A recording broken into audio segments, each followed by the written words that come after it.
తనను తాను ప్రపంచ శాంతి దూతగా చెప్పుకునే ట్రంప్ అధికారంలోకి రాగానే రష్యా ఉక్రెయిన్ వార్ని వెంటనే ఆపేస్తానంటూ ప్రగల్భాలు పలికారు. కానీ పుతిన్ ముందు పిల్లి మొగ్గలు వేస్తే కుదరదు అని తేలిపోయింది. దీంతో నిప్పుతో చెలగాటమాడుతున్నారంటూ ట్రంప్ మండిపడుతూ ఉంటే ఎక్కువ మాట్లాడితే థర్డ్ వరల్డ్ వార్ తప్పదంటూ మాస్కో మాస్ వార్నింగ్ ఇస్తోంది. ఇంతకీ నిప్పుతో చెలగాటమాడుతున్నది ఎవరు? మూడో ప్రపంచ యుద్ధం రాక తప్పదా? అమెరికా అధ్యక్షుడు ట్రంప్నకు తిక్కుంది, కానీ దానికి ఓ లెక్కంటూ లేదు. ఆ లెక్కలేనితనంతోనే తనను తాను ఓ సూపర్ హీరోలా ఊహించుకుంటారు. ప్రపంచంలో ఎవరికీ సాధ్యం కానిది తాను మాత్రమే చేసి చూపించగలనంటూ ఛాలెంజ్లు చేస్తూ ఉంటారు. ఈ క్రమంలోనే తాను అధికారంలోకి రావడమే ఆలస్యం. రష్యా ఉక్రెయిన్ యుద్ధాన్ని చిటికెలో ఆపేస్తానంటూ మీసాలు మెలేశారు. అసలు తాను అమెరికా అధ్యక్షుడిగా ఉండి ఉంటే అసలు రష్యా ఉక్రెయిన్ మధ్య యుద్ధమే వచ్చేది కాదంటూ బీరాలు పలికారు. తాను వచ్చి రావడంతో ఉక్రెయిన్ రష్యా వార్లో ఏదో వండర్ చేసేద్దామని ఆశించారు. అయితే ట్రంప్ ఆశలపై పుతిన్ నీళ్లు చల్లుతున్నారు, చుక్కలు చూపిస్తున్నారు. రష్యా ఉక్రెయిన్ మధ్య శాంతి చర్చలంటూ అమెరికా అధ్యక్షుడు వేస్తున్న పాచికలను పుతిన్ పారనివ్వడం లేదు. టిపికల్ పుతిన్ అంత ఈజీగా తలొగ్గడం లేదు సరికదా, ట్రంప్నకు రివర్స్ లో చుక్కలు చూపిస్తున్నారు. ఇక రష్యా ఉక్రెయిన్ మధ్య కాల్పుల విరమణకు ప్రయత్నాలు జరుగుతోన్న తరుణంలో పుతిన్ సేనలు ఉక్రెయిన్ నగరాలపై భీకరంగా విరుచుకుపడడంపై ట్రంప్ తీవ్రంగా మండిపడ్డారు. పుతిన్ నిప్పుతో ఆడుకుంటున్నారంటూ ట్రూత్ వేదికగా ఓ పోస్టు పెట్టారు. తాను లేకుండా ఉంటే ఇప్పటికే రష్యాకు చాలా చెడు జరిగి ఉండేదని, చాలా నష్టపోయేదని అన్నారు. ఆ విషయాన్ని పుతిన్ గ్రహించడం లేదని, ఆయన నిప్పుతో చెలగాటం ఆడుతున్నారని పోస్టు పెట్టారు. అంతేకాదు పుతిన్ పై ట్రంప్ తీవ్ర వ్యాఖ్యలు చేశారు. పుతిన్ది పిచ్చి ప్రవర్తన అంటూ ఆగ్రహం వ్యక్తం చేశారు. అవసరం లేకపోయినా చాలా మందిని చంపేస్తున్నారని ట్రంప్ మండిపడ్డారు.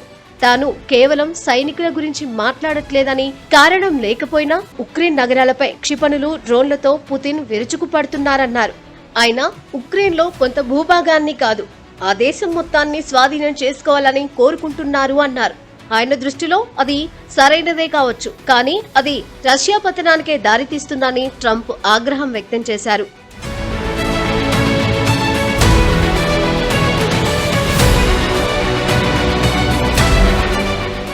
ఇక ఉక్రెయిన్ అధ్యక్షుడు జెలెన్స్కీ తీరుపైన విమర్శలు గుప్పించారు. జెలెన్స్కీ మాట్లాడే విధానం కూడా ఆయన దేశానికి ఏమాత్రం మేలు చేయదన్నారు. ఆయన మాట్లాడే ప్రతి మాట సమస్యలు సృష్టిస్తోందన్నారు. ఇది మంచి పద్ధతి కాదని, ఇకనైనా ఆపాలన్నారు. 3 ఏళ్ల క్రితం తాను అమెరికా అధ్యక్షుడిగా ఉండి ఉంటే ఈ యుద్ధం మొదలయ్యేదే కాదన్నారు. అసమర్థత, ద్వేషంతో మొదలైన ఈ ఉద్రిక్తతల జ్వాలలను ఆపేందుకు తాను ప్రయత్నిస్తున్నానంటూ ట్రంప్ ట్రూత్లో పోస్టు చేశారు. అయితే అమెరికా రష్యా మధ్య మాటల మంటలు పరాకాష్ఠకు చేరడానికి ట్రంప్ ఓర్వలేనితనమే కారణమంటున్న అభిప్రాయాలు వ్యక్తమవుతున్నాయి. తాను రాగానే ఒక్క రోజులోనే యుద్ధాన్ని ఆపేస్తానని బీరాలు పలికిన ట్రంప్ అది నెరవేరకపోవడాన్ని తట్టుకోలేకపోతున్నారని, తన మాటలను పుతిన్ లెక్క పెట్టలేకపోవడాన్ని అవమానభారంగా ఫీల్ అవుతున్నారన్న అభిప్రాయాలు వ్యక్తమవుతున్నాయి. ఈ నేపథ్యంలో రష్యా ఉక్రెయిన్ యుద్ధం కాస్త ట్రంప్ పుతిన్ ఈగో వార్గా మారుతోందన్న అభిప్రాయాలు వ్యక్తమవుతున్నాయి.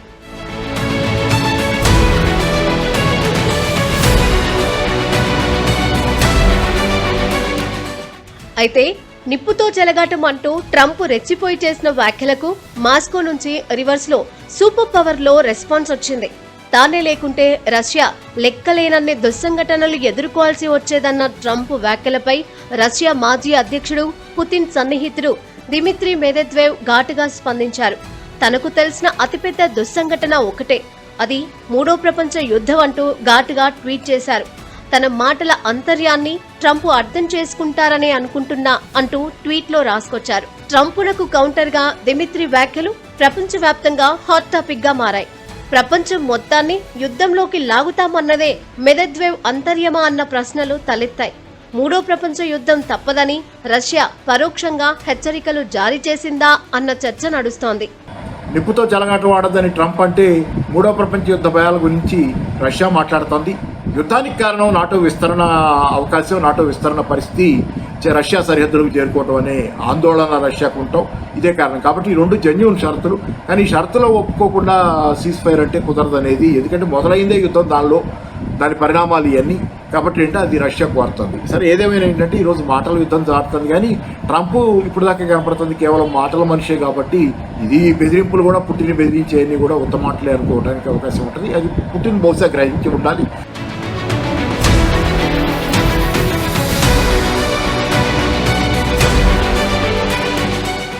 మూడు సంవత్సరాలుగా జరుగుతున్న రష్యా ఉక్రెయిన్ యుద్ధాన్ని ఆపడానికి ప్రపంచ దేశాలు చేసిన ప్రయత్నాలేవీ ఫలించడం లేదు.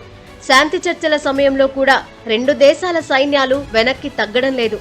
దాడులను కొనసాగిస్తూనే ఉన్నాయి. మరి ఈ రావణ కాష్టం ఎప్పటికి చల్లారుతుందో, ఈ యుద్ధానికి ఎప్పటికి ఫుల్ స్టాప్ పడుతుందో అని ప్రపంచ దేశాలు ఎదురుచూస్తున్న నేపథ్యంలో ట్రంప్ పుతిన్ మధ్య చెలరేగుతున్న ఈ మాటల మంటలు ఎలాంటి పరిణామాలకు దారితీస్తాయో అన్న ఆందోళనలు వ్యక్తమవుతున్నాయి.